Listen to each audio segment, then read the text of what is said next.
Grenada, bounded by the Convention on International Trade in Endangered Species, CITES, of wild fauna and flora reporting obligations, has been banned from exporting Conch since 2016 due to a lapse in reporting since 2013.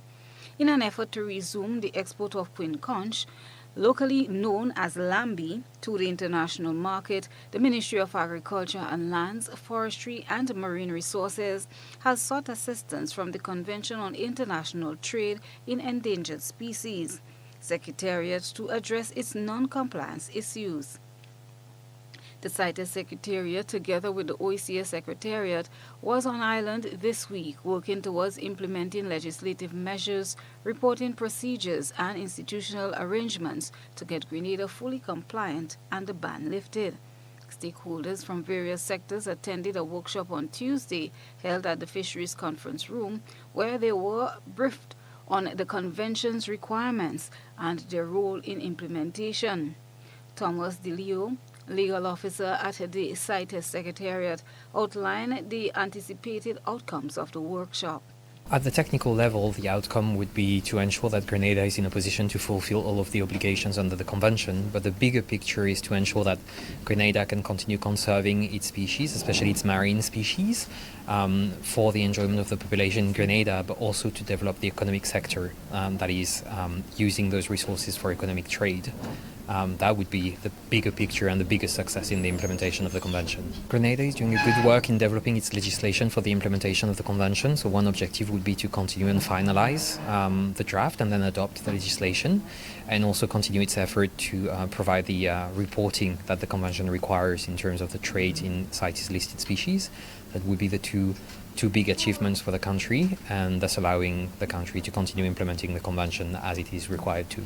The CARICOM Secretariat focused on enhancing the capacity to implement the Convention's provisions effectively. Tisha Batiste represented the Secretariat at the event. Nationally, that Grenadians from the public to the private sector have a clear understanding of what it means to be a party to the Convention and how that applies and relates to everyone.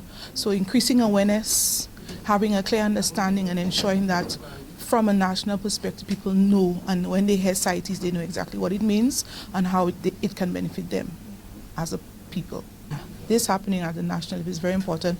We have all the players, all the important institutions from trade, police, forestry, fisheries, export, legal affairs, certainly, and all these stakeholders are important because in any legislation, national consultation is very critical part of the process.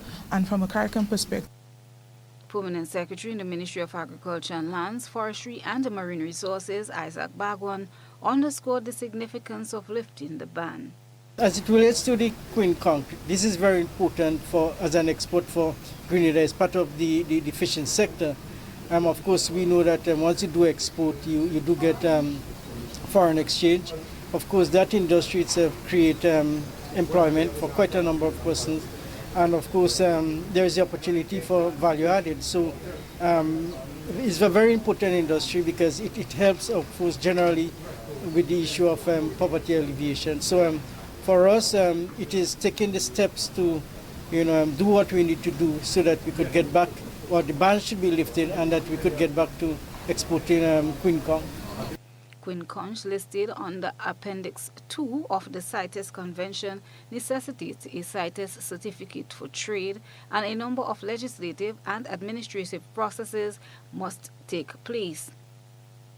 Chief Fisheries Officer Justin Rennie said a stock assessment has already been conducted. Christina John, GBN News.